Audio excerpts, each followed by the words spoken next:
Magandang gabi po sa ating lahat, mga kapatid. Yes, the Lord is faithful. Purihin ang Panginoon. This will be our third session sa ating pong theology class. Ang ating pong tinatalakay na total depravity. Yun po yung unang letter sa tulip. Okay? Yung 5 points of Calvinism. 5 points of the Reformed Theology, Calvinism.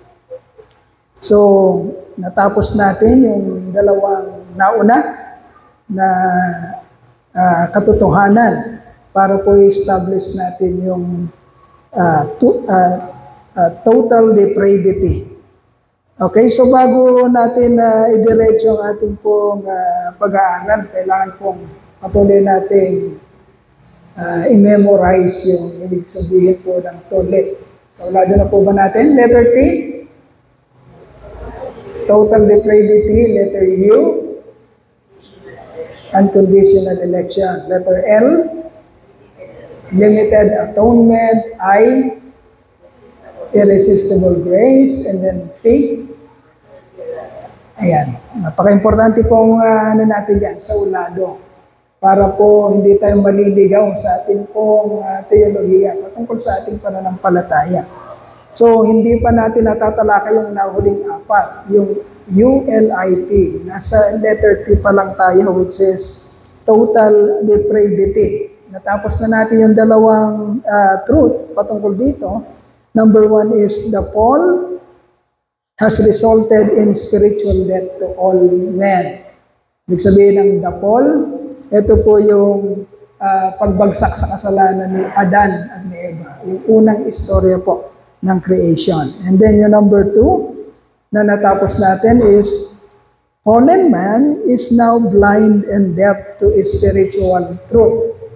Ang lahat ng tao, pagkatapos bumagsak ni Adan at ni Eva sa pagkakasala, lahat po ng kanilang anak at ina po, including us, lahat ng tao, ay hindi na makakaunawa, bigila at bulag sa kung anumang bagay na spiritual, sapagkat namatay ang kanila ng ating mga espiritu sa pagbagsak ng tao sa panahon ni Adan. Okay? Kaya yun yung katotohanan ng sinasabi ng Panginoon. Tumingin man kayo ng tumingin, hindi kayo makakakita. Makinig man kayo ng makinig, wala kayong mauunawaan. But, tandaan po natin, yun yung dati nating kalagayan. Okay, being a natural man. Noon yon. Pero ngayon, na tayo'y nakipag-isa na sa ating Panginoon, ngayon na pinaniniwalaan natin tayo ay born-again Christian na. Kapatid, nabuhay na ang Espiritu mo. And therefore, meron na yung spiritual ear and spiritual eyes. Makikita na niya natin na mga born again kung ano yung mga bagay na spiritual. And ang ibig sabihin ng makikita, hindi yung nakikita mo ang spiritual things, kundi naiintindihan mo na yung mga divine knowledge and spiritual wisdom na galing sa ating Panginoon. Kasi ang nagkakaunawaan is spiritu sa espiritu. Okay? Spirit na nabuhay sa iyo, the Holy Spirit, which is the Counselor, and God, who is Spirit. Kaya nagkakaunawaan. Yun yung pangalawa. And then, ang pag-aaralan natin ngayon is, fallen man is now under the control of Satan and in bondage to sin. Okay? Since nahulog sa pagkakasala si Adan at si Eva, lahat na ng tao ay alipin ni Satanas. Tandaan natin yan. Okay? Lahat ng tao. Walang sino mang tao na hindi alipin ni Satanas. Huwag kayong malilito Ito tayo dati. Hindi na ngayon. Hindi tayo alipin ni Satanas ngayon. Yun ang pinaniniwalaan natin.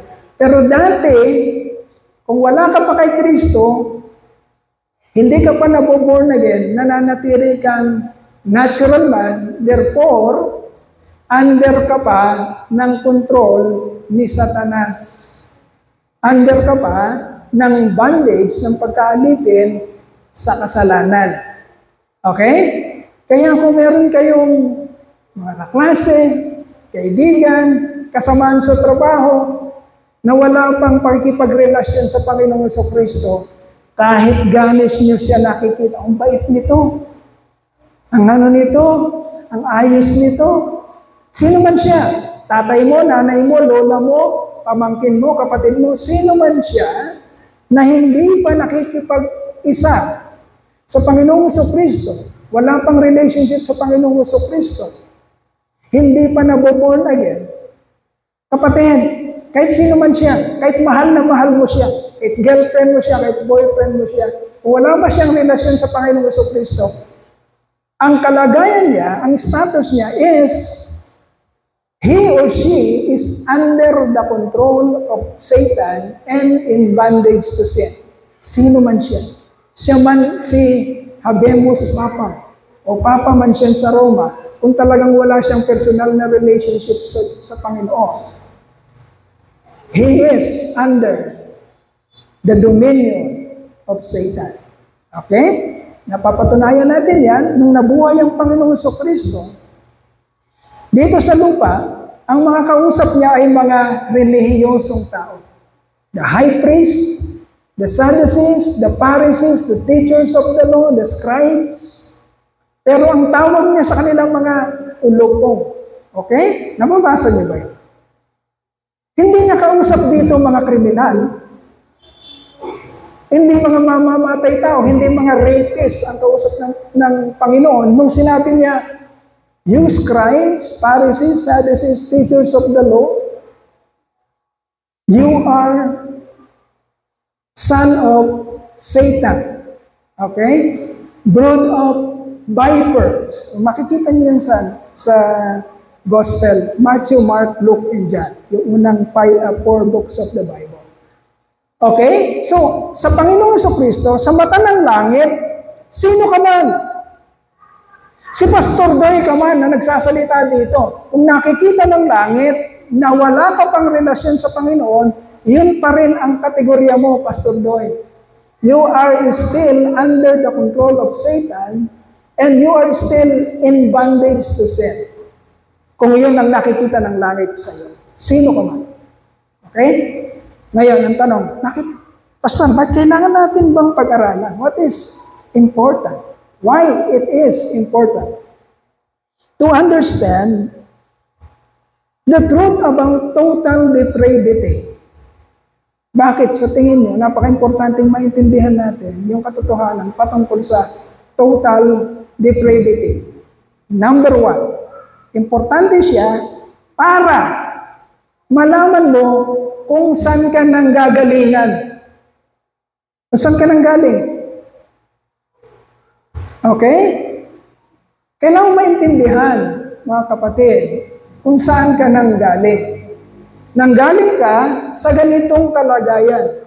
You are previously, noon, under the control of Satan, and you are in bondage to sin.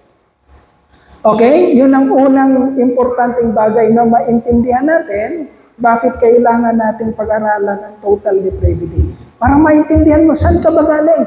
Saan ka ba pinulot ng Diyos? Doon sa kaawa-awang kalagayan. Sa condemnation ka pinulot ng Panginoon. Ngayon, mga kapatid, bakit naman importanteng maintindihan mo na pinulot ka lang doon? Okay?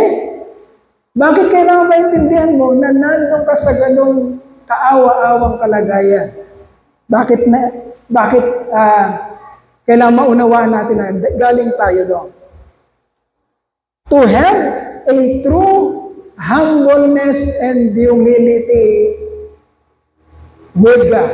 Pag humarap ka sa Panginoon, wala kang dapat kayabangan. Punong-puno ka dapat ng kapakumbabaan, ng humbleness and humility pag humarap ka sa Panginoon. Bakit? Kasi naiintindihan mo na yun ang kalagayan mo. Kaawa-awa. Okay? Kailangan natin maintindihan, mga kapatid. Para tumindi ang appreciation natin sa ating pinag-aaralan. Bakit naman kailangan humble ka?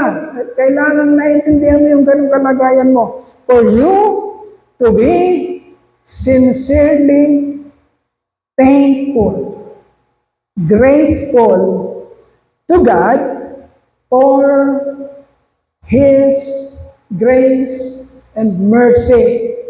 Para maging thankful ka, para hindi ka mayabang, para maging grateful ka, mapagpasalamat ka, na bagamat pinulot ka sa ganong kalagayan, o na bagamat nandun ka sa ganong kalagayan, ay nagdesisyon ng Lord na pulutin ka at isaayos ang iyong buhay.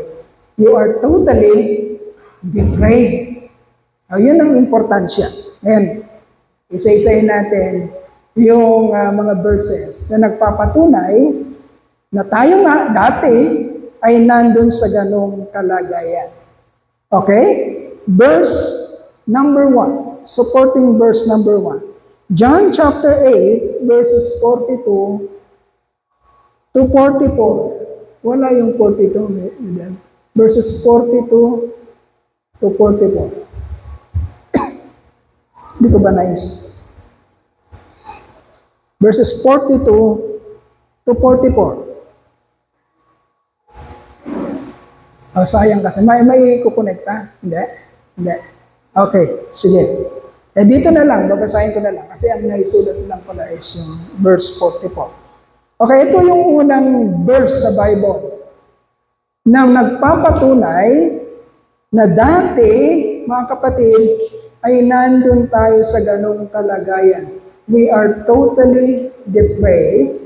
We are previously under the control of Satan and in bondage to sin. Okay? John chapter 8 verses 42 to 44 says, Jesus said to them, sino nagsasalita? Si Jesus. So, tandaan natin Bible study to. This is like a classroom setup. Hindi tayo masyadong dito. Hindi tayo masyadong formal. Pwede kayo magtaas. Pastor, sandali. Ngayon ang miss ako. Okay lang. Parang classroom tayo ito. Kasi gusto nating palitawin dito yung katotohanan. Kaya hindi ito masyadong formal. I-entertain ko lahat ng katanungan nyo.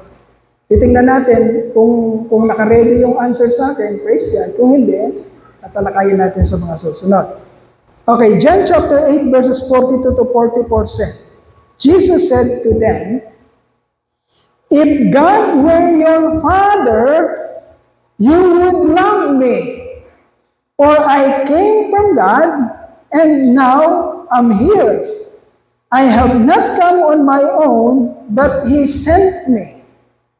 Okay, sabi ng verse 42, if God were your Father, you would love me. Bakit sinabi ng Panginoon yun? Kadalasan sa ating mga outreaches, pakinggan nyo mabuti mga kapatid. Pag humahayo tayo, pag nag-witness tayo, sinong Panginoon, sinong Diyos. Kausapin natin ang tao. Minsan na nagiging katanungan. Lahat ba ng tao anak ng Diyos? Di ba? Naging katanungan. Lahat ba ng tao anak ng Diyos? Ano sagot niyo? Pero hindi papayag yung hinahayuan mo. Tama ba? Sino bang humahayo dito? Baka kasi walang humahayo. Kasi ako, nararanasan ko yun. Pagka humayo ko, ang katanong, lahat ba ng tao ay anak ng Diyos? Sasabihin ko, hindi lahat ng tao anak ng Diyos. Hindi papayag yung hinahayuan. Agad sino kami? Anak ba kami ng Diablo? Ganon ang sagot. Yabang mo naman, ikaw lang anak ng Diyos. Kami, mga anak kami ng Diablo. Pero binabasa natin ang salita mismo ng Panginoon. Okay? Hindi naman tayo ang nagsasabi nun, kundi ang Biblia. Anong sabi ng Biblia? Jesus said to them, sinabi ni Jesus sa kanila, if God were your Father, you would love me.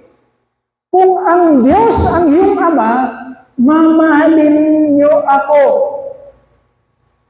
And verse 43, why is my language not clear to you? Sabi ni Jesus Christ, bakit ang aking salita, o ang aking mga sinasabi, ay hindi maliwanag sa inyo? Di tinanong ni Jesus Christ ang mga kausap niya, bakit yung mga sinasabi ko hindi maliwanag sa inyo?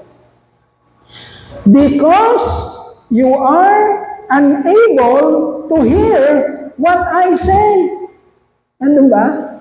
Because you are unable to hear what I say. Sabi ng Panginoon, hindi si Pastor Brian nagsasalita. Ang Panginoon sabi niya, bakit hindi maliwanag sa inyo yung sinasabi ko? Walang makakakibo. Sinagot na rin ng Panginoon, dahil hindi nyo naiintindihan kung anong sinasabi ko. Ang susunod na tanong, bakit hindi nila naiintindihan? Verse 44 says, because you belong to your Father. Hindi nyo naiintindihan ang sinasabi ko kasi iba ang tatay nyo. Hindi si Pastor Brian nagsabi, ang nagsabi ang si Jesus Christ, because you belong to your Father. Sino daw ang tatay nila? The devil. Huwag natin mabasta-basta ito. Baka pupunta tayo dito na parang okay lang. No, mga kapatid, huwag natin babasta-bastahin. Baka magkagulatan tayo, hindi pala Diyos ang tatay natin. Ang tatay pala natin, Diablo. Kasi ang sinasabi ng katotohanan, total depravity, kung wala kang relasyon sa Panginoon, dalawang grupo lang. Pag may relasyon ka sa Panginoon, sinong tatay mo? Abba, Father. The Holy Spirit testify with your spirit that God is your Father. Sabi ng Romans, di ba? Kung may relationship ka, kung wala kang relationship, nananatili kang natural man, ibig sabihin, ang tatay mo, devil, si Jesus Christ ang nagsabi, hindi mo naiintindihan, wala kang interest, wala kang desire makinig, tatamad-tamad ka, inaantok ka, hindi importante sa iyo ang salita. Bakit? Nakakatakot ang sagot. Because you belong to your Father. Kaya pinagsisigawan natin dito, listen very carefully, my dear brethren. Ayaw natin isang araw, magkakagulatan tayo, kaya pala wala akong interest. Kaya pala wala akong desire makinig. Kaya pala tamad na tamad ako. Kaya pala nakikipagpatayan ako kay Antok. Nakakatakot yan, mga kapatid. Nakakatakot. Kaya huwag nating babasta-bastahin. You belong to your father, the devil. And you want to carry out your father's desires. He was a murderer from the beginning, not holding to the truth, for there is no truth in him. When he lies, he speaks his native language, for he is a liar and the father of lies. Okay. Yan yung unang verse sa Bible na nag-i-establish ng pangatlong truth natin. Fallen man is now under the control of Satan and in bondage to sin. Okay? Because their father is not God. Their father is Satan the devil. Okay? Sisilipin natin ang sarili natin. At tayong magbabasta-basta. Sisilipin natin ang sarili natin. Kung nasan yung allegiance natin. Nasa Panginoon ba talaga? O nasa sanlibutan? Sa Ama ng sanlibutan. And then Ephesians chapter 2, Ephesians chapter 2, verses 1 to 2. Ayan. Ephesians chapter 2, verses 1 to 2 says, as for you, nalagay natin personalize, as for us, tayo, we were dead in our transgressions and sins. Okay, listen very carefully. As for us, We were dead. Anong tense yun? Anong tense? Past tense. Okay? Pagka present tense, ano dapat nandun? As for us, we are dead. Are. But ang nandyan is, you were. Okay? Ibig sabihin, yun ka dati. Yun past tense yun. Hindi ka na ganun ngayon. As for us, we were dead in our transgressions and sins, in which we used to live. Pag sinabi ng we used to live, dati doon tayo namumuhay. Because we used to live like that. Parang, I used to love you. Pag sinabi, I used to love you. Ibig sabihin, dati mahal kita. Pero hindi na ngayon. Pag gano'n ang sinabi sa inyo, you know what? I used to love you. Dati mahal kita. Pero hindi na. Dati yun. Pag gano'n ang narinig niyo sa isang kapartner, I used to love you.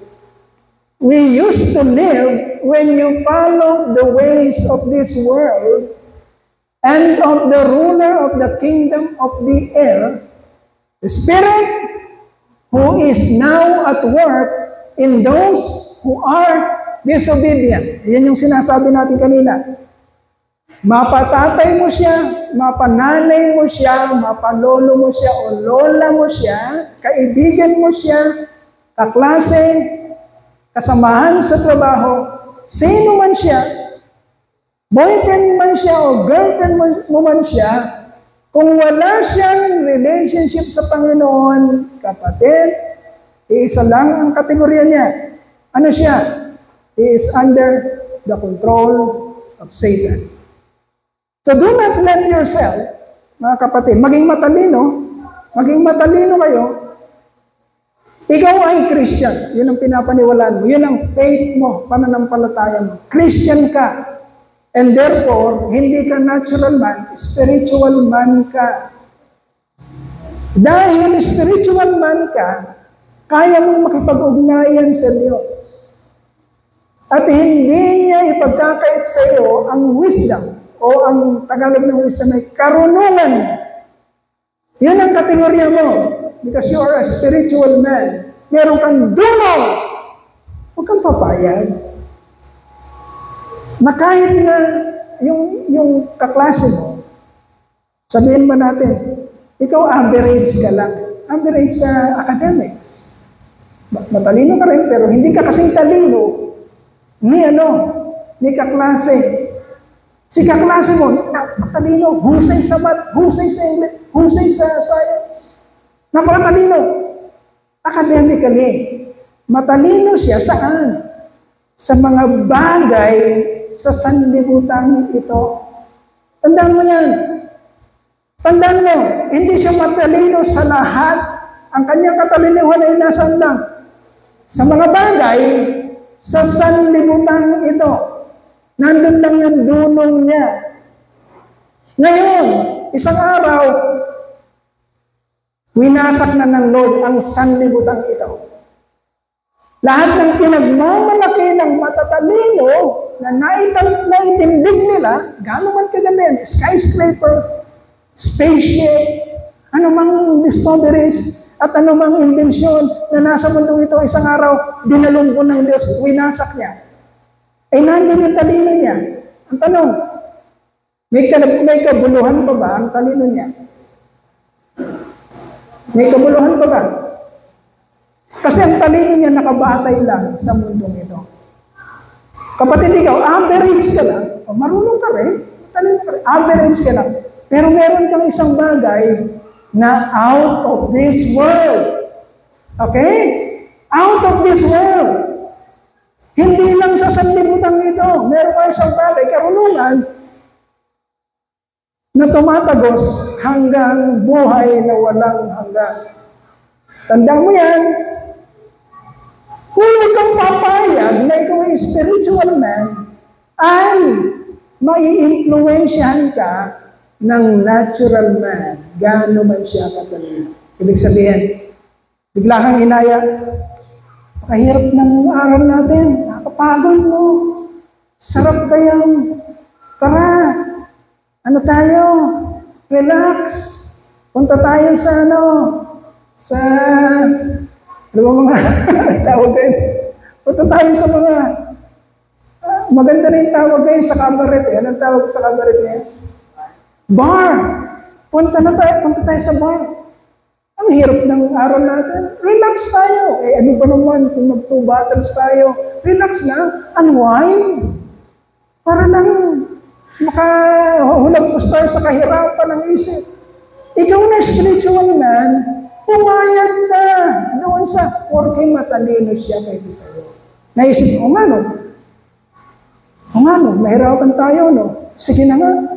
Tulad lang, kasama ko naman, ito naman yung top notcher namin. Huwag kang papayag, kapatid. Maging matalino ka. Ang talino mo, hindi sa sanlibutan ito. Ang talino mo ay lumalagpas sa sanlibutan ito.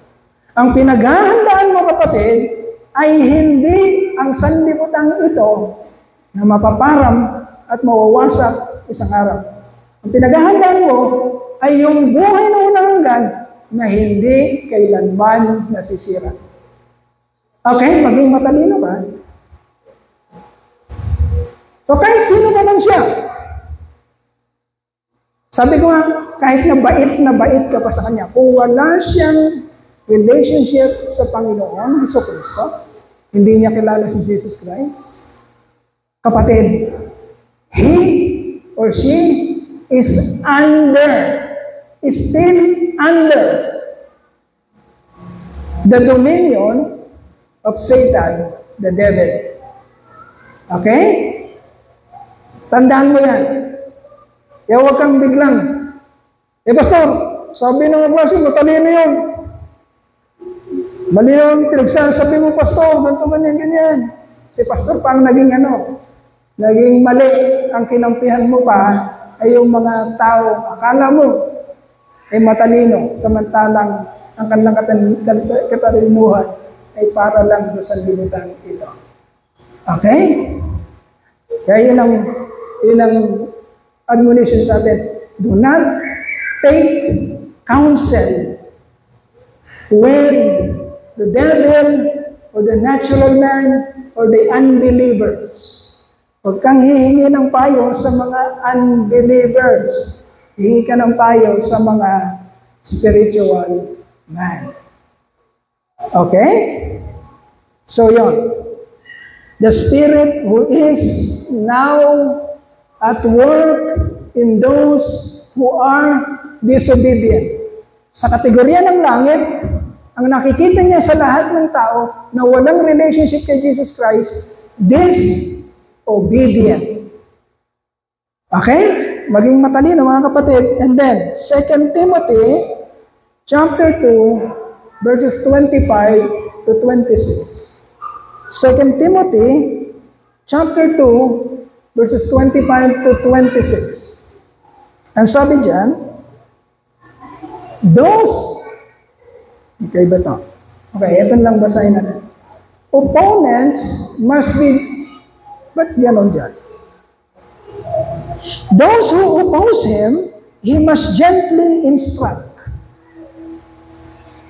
The opponents must be gently instructed in the hope that God will grant them repentance, leading them to a knowledge of the truth, and that they will come to their senses and escape from the trap of the devil who has taken them captive to do his will.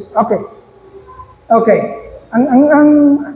Ang verse naman na ito mga kapatid, nagsasabi na, naintindihan mo na ngayon, spiritual man ka, yung kausap mo ay natural man. Ngayon, dahil ikaw ang mas nakakaunawa, listen very carefully, dahil ikaw ang mas nakakaunawa, huwag ka namang mayabang. Spiritual man ako. Ikaw natural man ka lang. Kahit na ba, natural man ka, spiritual man ako. Ngayon, dahil tandaan mo, siya ay natural man, wala siyang kategorya na makakaunawa siya ng kagaya ng naunawaan mo. He or she is still not or unable to receive spiritual things, he or she is unable to understand. Huwag mo naman siyang yayabangan na para bagang hindi mo maintindihan, ay talagang hindi niya maiintindihan sapagkat nandun pa siya sa kalagayan ganon. So anong sinasabi? Your opponents, no matter how he is or she is, parang masyado siyang sa'yo, yung cruel, kahit na masyado kang nilalapastangan ito, tandaan mo, ikaw ang nakakaunawa sa kanya. So, you must gently instruct them. Kunyari mo yung sinabi natin kanina na senaryo, sabi nung matalino sa inyo, hirap ng aral, buti na lang nagsipasa tayo, o mag-relax lang tayo, punta tayo sa bar, inom-inom tayo doon, unwind tayo. Yun ang sinasabi sa iyo. You must gently instruct him or her. Sabihin mo, alam mo, medyo hindi maganda yung gagawin natin na yan. Kung anong mangyari doon, tsaka it is against my religious principle. Hindi ako pwede dyan, mga kasama.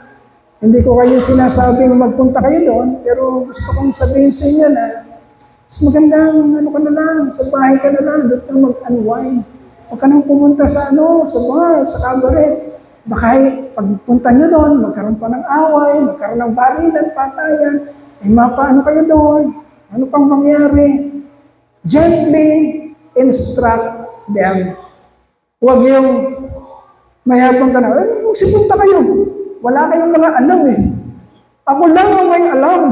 Kaya hindi ako pupunta dyan. Kayo, talagang pupunta kayo dyan. Mga natural man kayo eh. Hindi gano'n. You gently instruct them. Papakita mo kung sino ka. Para igagalang din nila kung ano yung stand mo. Hindi ka naaakay nila. Ikaw naman, gusto mo silang akayin, pero sa paraang gentle. Okay? In the hope that God will grant them repentance, leading them to a knowledge of the truth. Para sila man, isang araw ay maging kagaya ng katatayuan mo. Ma-impluwensyahan mo sila, magamit ka ng Lord para ma-impluwensyahan mo sila, para madala sa pagiging spiritual. Okay? Regenerated. Okay, second Timothy, and then 1 John chapter 3, verse 7 to 10. 1 John chapter 3, verse 7 to 10. Ito, mag-i-elaborate tayo dito. 1 John chapter 3, verses 7 to 10. Ang sabi diyan, dear children, sino pinatutungkulan ni Apostol Pablo dito? Ay, ni John pala. Ni Apostle John. Pag sinabing dear children, sino kinakausap niya? Natural man? Spiritual man? Spiritual man. Okay? Ang kinakausap niya dito, hindi lahat ng tao. Ang kinakausap lang niya yung mga tao na meron ng relationship sa Panginoon. Kaya tinatawag niyang dear children. Meron siyang admonition. Ang sabi ni Apostle Juan, Apostle John, dear children, do not let anyone lead you astray. Ibig sabihin, yung pinag-uusapan natin kanina, maging matalino ka, huwag mong hayaang sila ang magdikta ng buhay mo. Spiritual man ka, huwag mong hayaang magdidikta at mag-i-influensya sa iyo ay natural man. Tandaan mo yan, maging matalino ka. Ito diretsahan tayo. Ang totoo, pakinggan mabuti. Ang totoo, hindi ka talaga madadani o may influensyahan ng natural man. Yun ang totoo. malabong mangyari na ang spiritual man ay ma-impluensyahan ng natural man. Tandaan niyo yan. Kung talagang spiritual man ka, ikaw na may katawan. Ikaw na may katawan. Hindi ka mananalo sa espiritong tinanggap mo. Tandaan mo yan ang katotohanan. Hindi ka mananalo. Mayroong gusto yung katawan mo, pero hindi mananalo kung totoo nabubuhay sa iyo ang banal na espiritu. Hirap naman, pastor. Hindi nga tayo yun eh. Kaya hindi mahirap yun. Hindi tayo yun. Ang Holy Spirit yun. Siya yung nagtatrabaho, hindi naman tayo. Nananalo siya kesa sa katawan, sa flesh. Okay? Sabi dito sa 1 John, "Dear children, do not let anyone lead you astray. The one who does what is right is righteous, just as he is righteous." Okay, ganito, mga kapatid. Sabi diyan, kayong papadaya, sabi ni Apostle John, because ang mga gumagawa ng tama ay mga matuwid. Matuwid sila sapagkat ang kanilang Ama o ang kanilang Panginoon, ang kanilang Diyos ay matuwid.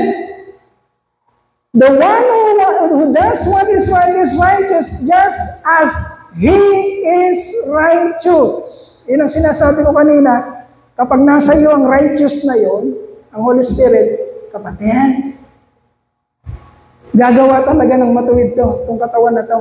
Kung nasa iyo yun, yun ang sinasabi ni Apostle John. And then verse 8, "The one who does what is sinful is of the devil."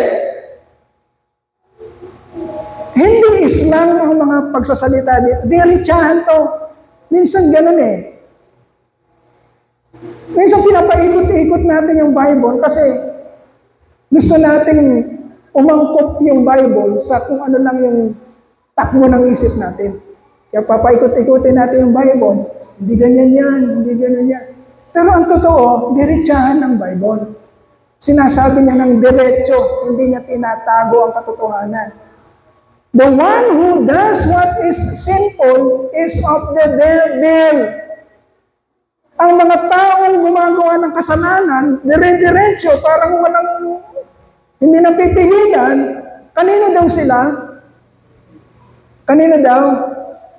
Sa devil. Because the devil has been sinning from the beginning.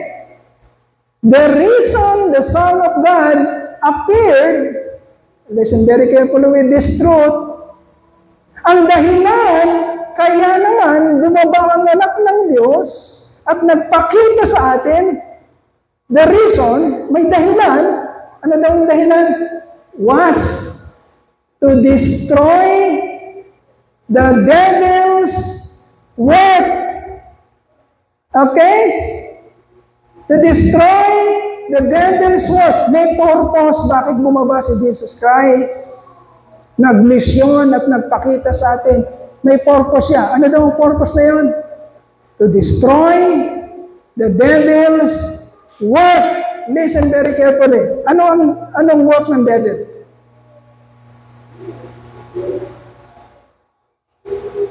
Anong work ng devil?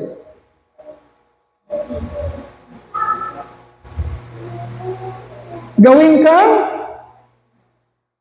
ka, ayan, napaka-linaw na yan. The one who does what is sinful is of the devil. Anong trabaho ng devil? Gawin kang makasalanan. At ipataw sa iyo ang resulta ng kasalanan. Anong resulta ng kasalanan? Impyerno, damnation, condemnation. Yun ang trabaho ng diablo. Sin and death. Kasalanan at ang resulta ng kasalanan na kamatayan. Okay? Listen very carefully. Kasalanan, kamatayan. Now, sabi ni Apostle John, the reason why the Son of God appeared is to destroy the work of the devil. Ano daw i-destroy ng ating Panginoon sa Kristo? Sin and the result of sin, which is condemnation or death. Okay?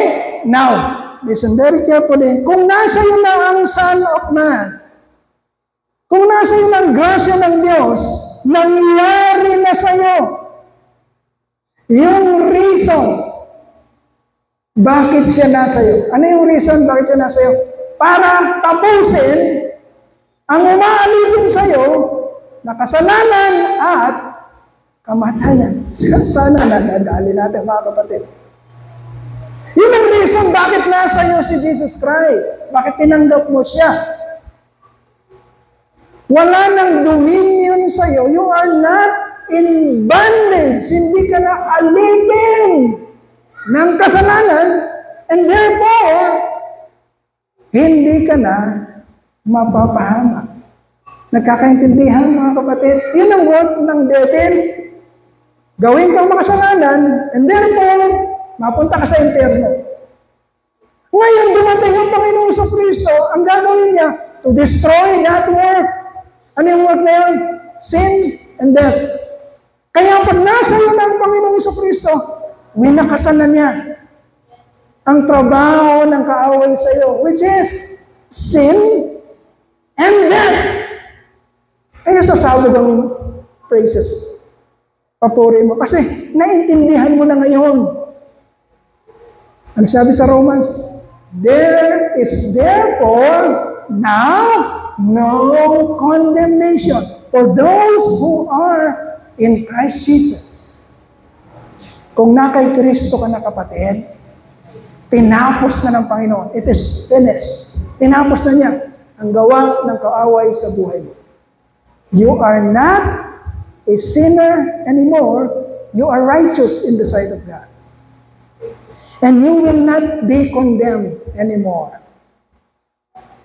Pero lahat ng tao, tandaan natin to, na wala pa sa ganung kalagayan, kahit sino man siya, kahit asawa mo pa siya, kahit nanay, tatay mo pa siya, kahit na boyfriend, girlfriend mo pa siya, kung wala pa talaga siyang relationship sa Panginoon sa Kristo, huwag mo sabihin sa isip mo, mas mabait pa nga sa akin si ano.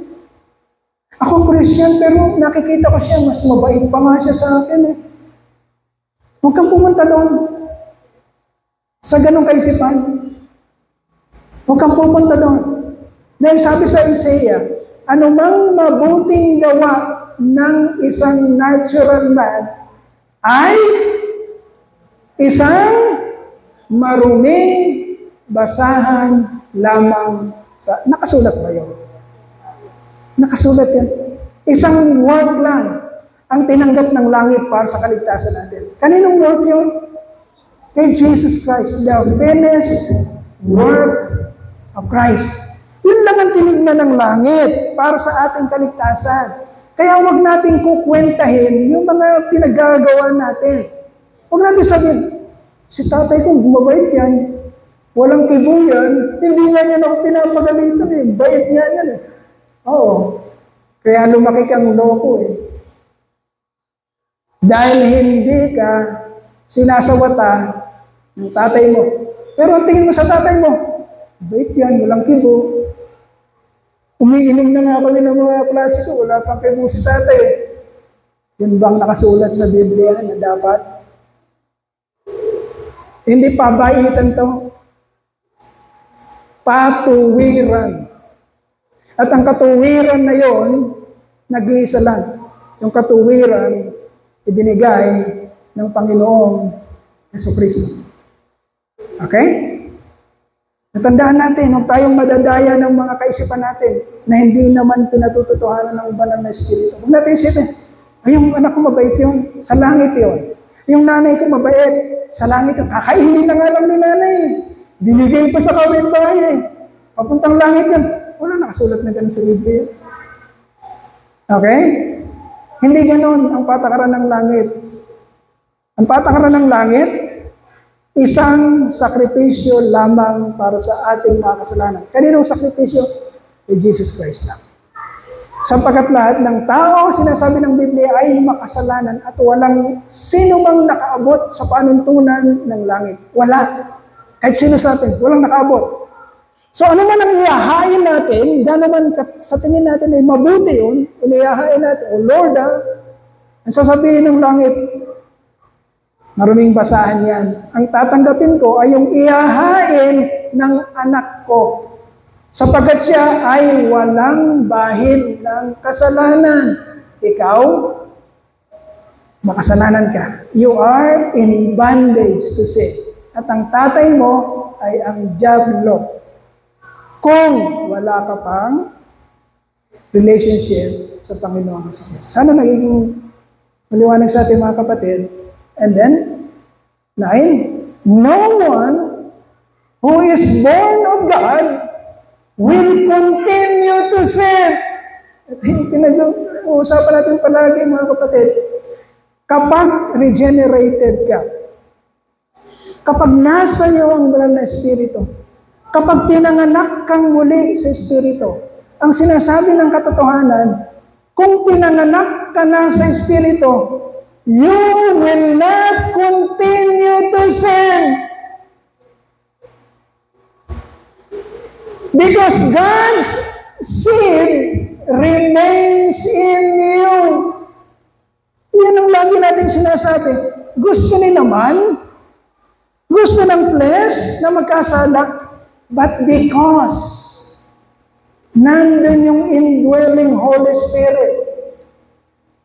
At ang indwelling Holy Spirit, mga kapatid, nakaupo yun sa trono ng iyong buhay. Siya ang nakaupo, hindi ikaw. Hindi yung self mo ang nakaupo sa trono ng buhay mo. Kung ikaw ay born again Christian. Ang nakaupo doon, ibig sabihin nakaupo sa trono, siya ang commanding o commander-in-chief. Siya ang nagdidikta, siya ang nag-uutos. Kailangan maging ganon, mga kapatid, para maihatid ka sa piling ng iyong ama. Kailangan siya ang nag-uutos. Pag ikaw ang nandun, puro papuntang impyerno ang ano mo, diskarte mo. Gaano man sa isip mong maganda yon, puro papuntang impyerno yon. Okay? Kaya ang sino mang pinanganak sa Espiritu, sabi diyan, hindi talaga siya magpapatuloy sa pagkakasala. Tandaan mo, pastor, paano yung mga pastor na hindi lang isang hindi lang isang asawa. Pastor naman sila, pastora. Magagaling silang mag-preach. Pero meron silang asawa isa, meron asawa doon. Kung saan man siya mapunta, meron siya asawa. Ano sinasabi dito? Kung totoong born again Christian siya, ano daw? Hindi siya magpapatuloy sa pagkakasala. Hindi naman si Pastor Bea nagsasabi niyan. Si Apostle John. Okay? Because God's seed remains in them. They cannot go on sinning. Hindi mangyayari na magpapatuloy sila sa pagkakasala. Yun ang nakasulat. Hindi mangyayari. They cannot go on sinning because they have been born of God. Truth and Life Christian Church, huwag nating paanohin yung yung theology natin Huwag yung parang hahaluan natin pwede naman, okay naman. Walang sinabing okay dito. pag born again Christian ka, you will not continue to sin. Amen ba kayo doon? O gusto nyo, hirap naman yan. Gusto ko sana paminsan-minsan, Gusto ko sana paminsan-minsan makasama ako dun sa sa Sabado nights.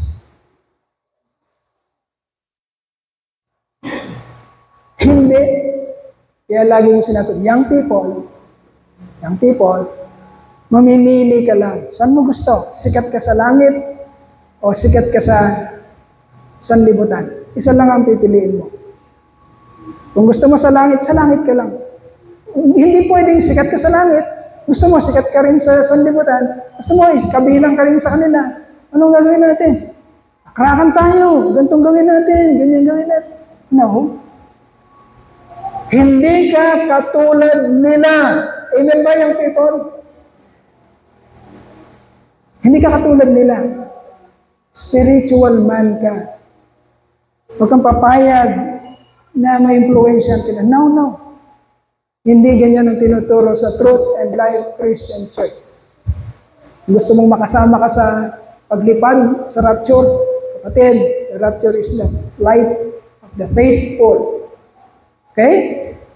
Kung born again Christian ka, hindi ka magpapatuloy sa pagkakasala. Because you have been born of God. And verse 10, this is how we know who the children of God are and who the children of the devil are. Dito daw natin malalaman sino anak ng diablo, sino anak ng Diyos. Anyone who does not do what is right is not God's child. Sino man na hindi ginagawa ang tama? Hindi naman ako nagsabi niyan, ang Biblia. Hindi sila anak ng Diyos.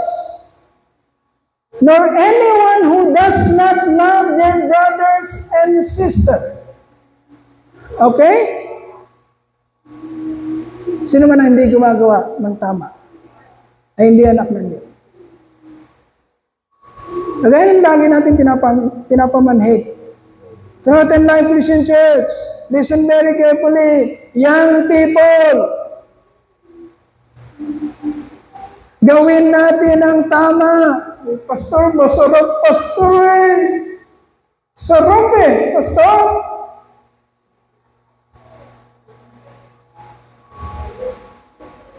Kayong bahala. Basta sinabi sa atin kung anong tama. Di ko kaya, pastor. Sarap Di ko kaya. Malakas yung kapso. Ikaw ang bahala. Ikaw ang bahala. Basta sinasabi sa iyo kung ano ang tama. Dahil pagkatapos ng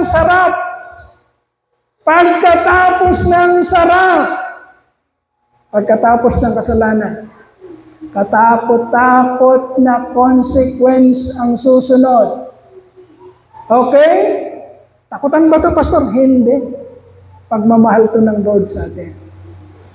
Pagmamahal. Kasi gusto ng Panginoon, makasama talaga tayo. Makasama tayo. Yung wala tayong yung disappointment sa uli na. Biglang nagkawala na. Naglipara. Nawala lahat. Si pastor ang naiwan. Yung pala merong mga babae si pastor. Na-rapture lahat. Kasi lahat nakinig. Ay yung nagsasalita pala dito, kunwari lang pala. Siya pala ang matindi. Kaya hindi nawala si pastor sa rapture. Ang nawala, yung mga tumanggap sa katotohanan. Pwede ba yun? Sinabi ni Apostol Pablo yun. Ang dalangin ko, sabi ni Apostol Pablo, matapos kong sabihin ang katotohanan, hindi naman ako mapahamak. Sinabi ba ni Apostol Pablo? Yes. Kaya nag-iingat si Apostol Pablo, hindi lang sinasabi niya ang truth, ginagawa rin niya ang truth. Okay? Kaya ang mga pastor, ang mga tagapagturo, sabi ng Biblia, huwag mong hangarin, Sapagkat ang tagapagturo ay hahatulan ng doble. Okay? Kailangan tama ang sinasabi niya at yung tamang sinasabi niya ay ginagawa ng buhay niya. Kung hindi kasi mangyayari yun, oo, sasabihin nila, tama ang sinabi mo. Ginawa mo ba? Tama ang sinabi mo. Pero ginawa mo ba yung tamang sinasabi mo? Okay? And then, 1 John 5:18-19. We know that anyone born of God does not continue to sin.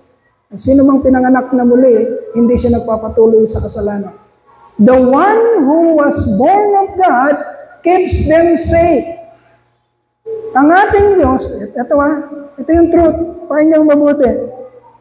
Ang truth, kapag na-born again ka, sigurado, hindi ka magpapatuloy sa kasalanan. Bakit naman? Ang sagot, because the one, Jesus Christ, who was born of God, the Son of God, keeps them from sinning. Sino daw yung nagpapanatili para hindi ka magkasala? Si Jesus Christ. The one who was born of God keeps them safe. Yan yung lagi natin sinasabi sa ating benediction, sa ating closing. Every time na, sa Kanya, na makapag-iingat sa atin upang hindi tayo magkasala. Siya ang magpapanatili sa atin. Hindi tayo. Yung katawan na to, gusto talaga nitong magkasala. Tandaan niyo yan. Para naman maintindihan niyo at hindi kayo ma-disappoint sa sarili niyo. Huwag niyo isipin na, alam ko na, born again na ako eh. Bakit gusto ko pang magkasala? Bakit naiisip ko pang magkasala? Bakit ganon? Siguro hindi pa ako born again. Ito ang sagot. Pakinggan mabuti. Ito ang sagot, mga kapatid. Talagang ganon. Nasa flesh ka. Yung flesh na yan, ang gusto niyan, kasi yan, sinful nature. Ang gusto talaga niyan, magkasala, yung flesh. Kaya meron kang nararamdaman. Kaya meron kang naiisip. Pero tandaan mo, ikaw yan pero hindi magtatagumpay yun. Dahil the one who was born of God keeps you safe. May labanan talaga. Kaya huwag mong questionin, baka hindi ako born again. Kasi gusto ko pang magkasala eh. No, may labanan. Hindi ka mechanical. Hindi ka rin disusi na walang nararamdaman. May labanan talaga. Pero tandaan mo, hindi nananalo yung sarili mo. Hindi nananalo yung gusto ng sinful nature. Ang nananalo ay ang banal na espiritu, tinanggap mo. Yun ang nananalo. Because the one who was born of God keeps you safe. Sa Kanya na nag-iingat sa'yo upang hindi ka magkasala. Okay? Huwag kang ma-disappoint sa sarili mo, yun ka talaga. Pero magpasalamat ka, kagaya ni Apostol Pablo. Sinabi niya, what a wretched man I am. Kaawa-awa ang kalagayan ko kasi malinaw na kay Apostol Pablo. Kung siya lang, kay Apostol Pablo, sabi niya, gusto kong bumait pero di ko magawa. Gusto kong bumait pero di ko magawa. Yun si Apostol Pablo, sabi niya, hindi ko magawa. Sino magliligtas sa amin sa ganitong kalagayan? Tinuro niya, but thanks be to God. The one who was born of God. Thanks be to God through our Lord Jesus Christ. Niligtas niya ako at pinapanatili sa righteousness. Para maintindihan natin mabuti. Huwag kang ma-disappoint sa sarili mo. Yun ka talaga. Pero magpasalamat ka sa Diyos. Dahil kahit na ganun ka, ginawaran ka, binigyan ka ng grace and mercy. Kung walang grace and mercy, nagpapatuloy ka sa kasalanan. Kunwa-kunwari ka lang. Sapagkat hindi nakikita ng tao kung ano nangyayari sa lihim mo, pinapaniwala mo sila na mabait ka. Okay? Na maayos ka. Na mahusay ka. Yun ang tao. Pero iba yung nakikita ng Lord sa lihim. Iba yung nakikita ng Lord sa puso kung natural man ka. At yun ang huhusgahan ng Diyos. Kaya magugulat ang tao. Sa bandang magkakagulatan, bakit napunta sa impyerno yun? Mabait yun. At ilang beses mo siya nakita sa buhay mo. Nabantayan mo ba siya 24/7? Yung mga mata mo ba nakatutok sa kanya 24 hours a day? Sino may ganung kakayanan? Ang Diyos lang.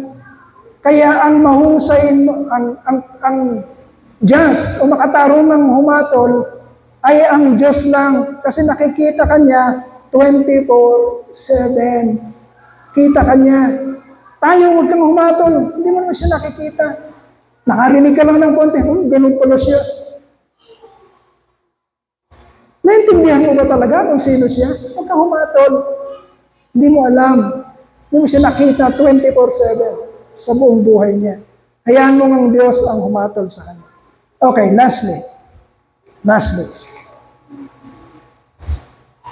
Yan, Romans chapter 6, verse 20, it says, when you were slaves to sin, you were free from the control of righteousness. Okay? Nung nandun ka pa sa ganung kalagayan, dati, na natural man ka, kapatid, hindi ka alipin ng katuwiran. Ibig sabihin, yun ang sinasabi ni Apostol Pablo. Gustong-gusto mong bumait, pero hindi mo kayang gawin. Okay? Kasi walang kapangyarihan sa'yo ang Espiritu ng Diyos. Bakit? Wala pa siya sa'yo. Okay? Wala pa kasi yung banal na Espiritu sa'yo, kaya wala siyang kapangyarihan sa'yo. But once, listen very carefully, young people, once that you have the indwelling Holy Spirit in you, pag nasa iyo na yun, kapatid, alipin ka na nun. Sabi kasi dito, you were free from the control of righteousness. Okay? Pag nasa iyo na ngayon, pag hindi ka na free sa control ng righteousness, nasa iyo ng Holy Spirit, hindi ka na free. Dati, slave ka ng kasalanan. Walang control sa iyo ang Holy Spirit. Slave ka ng kasalanan.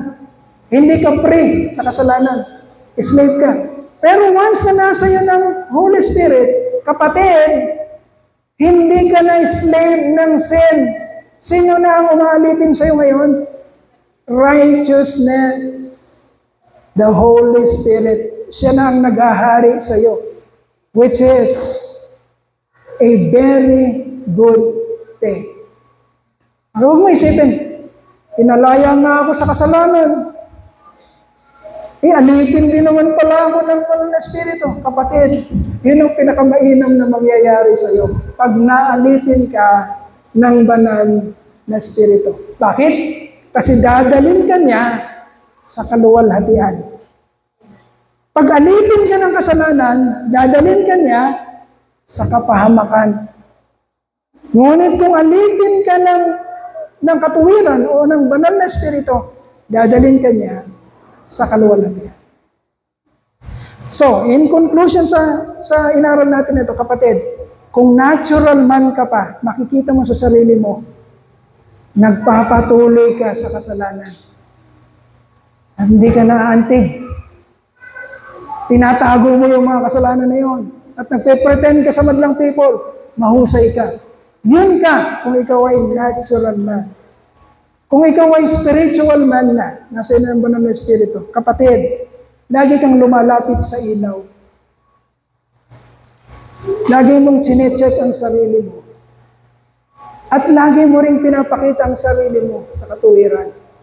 Hindi ka nagkukubli at sumusunod ka sa kalooban ng Diyos.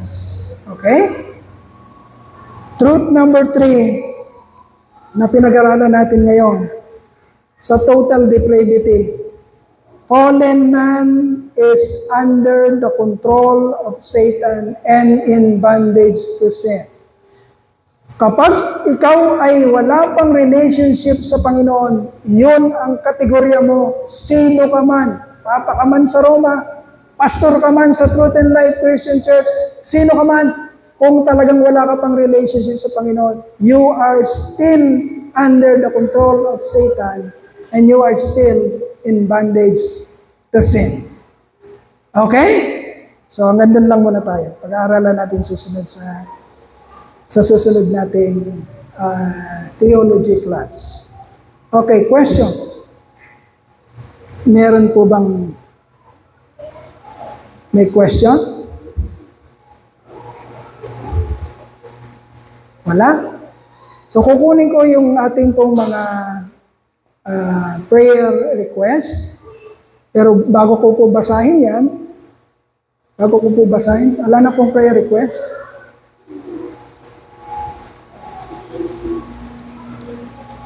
Bago ko po basahin ito mga kapatid, magkakaroon po tayo. Sana naka-ready tayo ngayon. Kasi ang isa pong kasamahan nating pastor sa association, sila Pastor Cleo, may continuous ang tawag dito, communication po kasi sila Pastor Cleo po doon sa aming GC, lalo na kay Pastor Jonathan, patungkol sa kalagayan po ng kanyang asawa sa anong hospital yan, Pastor? St. Joseph Hospital. So nasa critical na condition po ngayon.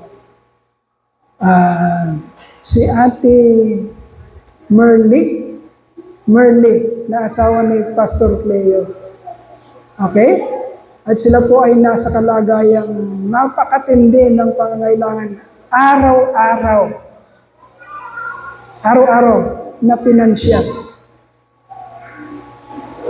Araw-araw nilang kailangan yun. Or else, pag hindi nila na-sustain, hindi natin alam kung palabasin sila sa ganong critical na kalagayan. So, supposedly, ipaliwanag na natin, Pastor, yung dati nating kalagayan sa TLCA dati. Supposedly, meron po tayong pwedeng itap na patungkol sa mga pangangailangan ng pastor. Supposedly. At ang church natin, pati ang Urani, nagbibigay bang Urani doon, sa TLCA. Yung church natin ay nagbibigay po para doon sa purpose na yan. So supposedly, meron tayong dapat itap na finances or pondo para kahit papano ay makatulong doon sa mga nangangailangang pastor. But this time, wala na po tayong access doon. Okay? Mahabang na explanation, pero wala na po tayong access doon. And so, nagsisimula ngayon ang 7 churches kung saan tayo kabilang. So, TLCA, 7 churches. 2 sa Maribeles, na hawak ni Pastor Cleo po. Ang Orion, ang Urani, ang Dinalupihan, ang Hermosa, at ang Bagak. Yan po yung churches na kasama sa association natin. Ay nagsisimula uli na walang pondo para doon sa sa purpose na yan. So, bilang kaisa o nakikiramay doon sa mga pangangailangan ng pastor, which yun naman ang motibo natin sa association. Tayo po ay kailangang magpakita ng pakikiisa natin. At least dun sa mga pangangailangan ng pastor. Hindi man lahat ng kanilang pangangailangan. At least may ipakita natin ang concern natin para po sa bagay na yun. Kaya naman, ngayon po, although tayo po ay kukonti, ay magkakaroon po tayo ng offering para po sa kalagayan ni Ate Merly na asawa po ni Pastor Cleo. Okay? Ngayon po. ngayon natin gagawin. Kasi ngayon, dapat Sunday pero baka masyado nang huli yung Sunday. So at least magawa natin ito ngayon. Okay? So magpapaikot po tayo ng offering. Yan. Si Badet at si Sister Dia